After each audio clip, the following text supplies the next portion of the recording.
I'm Anil Kumar, and here is a thinking question on application of tangent ratios. Question number 20. Lines y equals to 3 and y equals to minus 0.625x plus 13 represent the roof of a house. Find the pitch, angle of elevation of the house. So let me kind of sketch this so that you understand what the question is, and then you can pause the video and answer the question.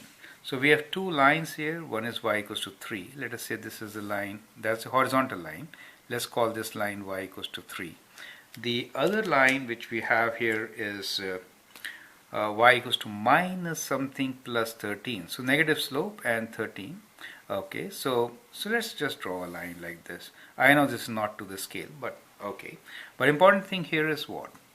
We can write down here that this is 13 for us, y-intercept. Okay, so y-intercept is 13 and this point is 3 for us. Okay, that's fine.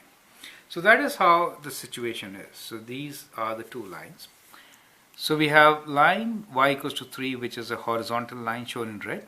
Line y equals to minus 0.625x plus 13. Well, slope is 0.625, negative slope going downwards. Represents the roof of a house. Find pitch, which is angle of elevation of the roof, right? So think like this. So this becomes kind of roof of the house, right? So let me just darken this for you. Okay, so let's say this is, you're looking at a house here.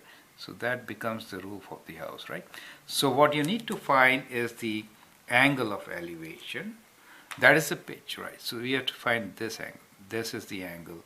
Let's say this angle is theta for you. Okay, you have to find that angle for you. How are you going to find that angle? That is the question. Now we'll apply the knowledge learned, and that is, what is tan ratio with respect to the lines?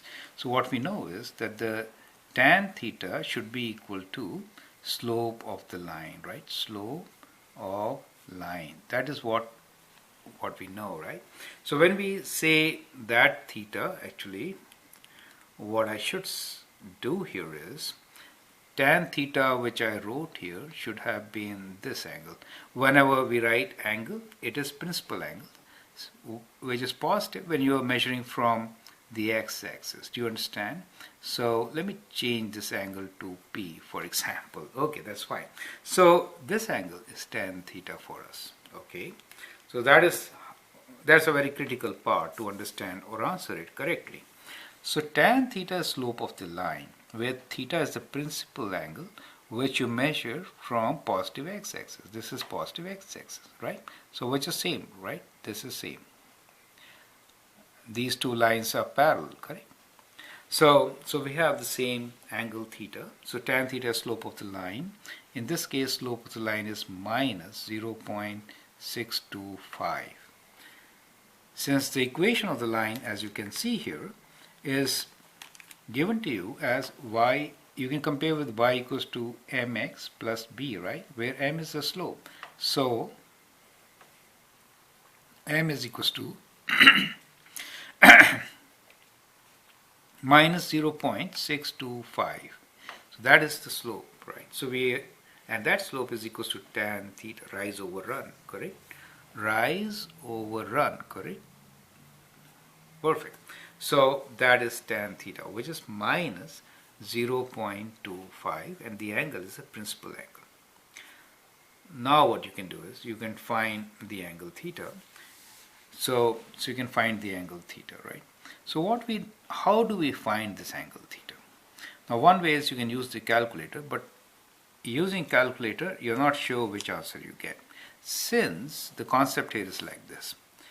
In any triangle, in any coordinate plane, all are positive in quadrant 1, sine is positive in quadrant 2, tan is positive in quadrant 3, and cosine is positive in quadrant 4. So when you use theta equals to tan inverse of an angle, you may get answer which is relating to this quadrant or to this quadrant, because in both quadrants tan is negative. So to be on safe side, what we do is we don't find theta, we say acute angle. So we go to acute angle, we say let's consider acute angle alpha, right? So we say let tan alpha be equals to 0.625. Now that is the concept which we want to learn here. So alpha is equals to tan inverse of 0.625, correct? So we'll do that part first and I'll show you what I'm trying to say. So we have shift tan inverse of 0.625 equals to, we get an angle of 32 degrees. So we'll write this as 32 degrees. So in this coordinate system, so we get an acute angle actually. So we find an acute angle of 32 degrees. Now the real angle could be these two. So in our case, we know that is the situation, right? So we got the answer of acute angle, but anyway, I'm trying to find theta now. So that angle will be 180 minus 32, right? So the obtuse angle theta is 180 degrees minus 32 degrees. Do you see that?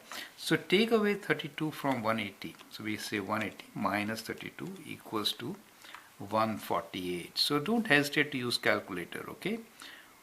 Theta is 148, correct?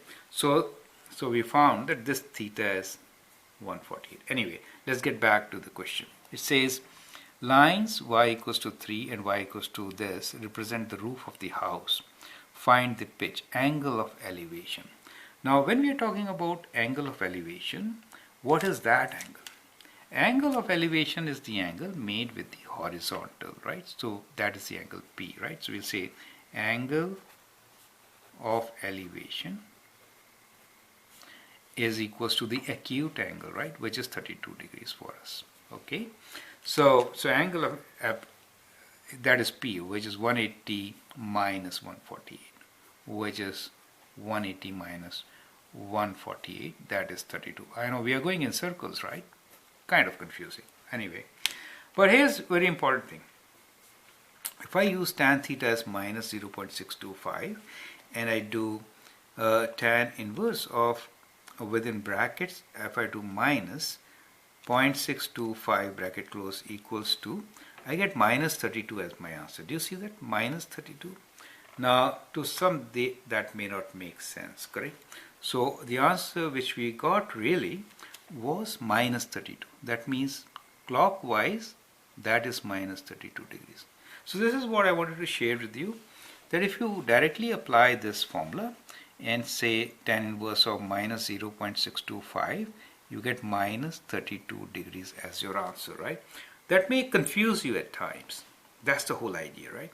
So what you really do in such questions is that you find the related acute angle, understanding perfectly well that obtuse angle should fall in either quadrant 2 or 4. In our application, it is the angle which brings you to quadrant 4, right? So that is why we did all this.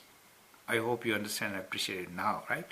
It does help to think like this, and you know, it will help you in long run. So in such a case, I'll appreciate if you sketch, try to understand the situation. Do not jump into this kind of conclusion. Think what you're trying to find. Always find related acute angle first and then the real answer. That is going to help you.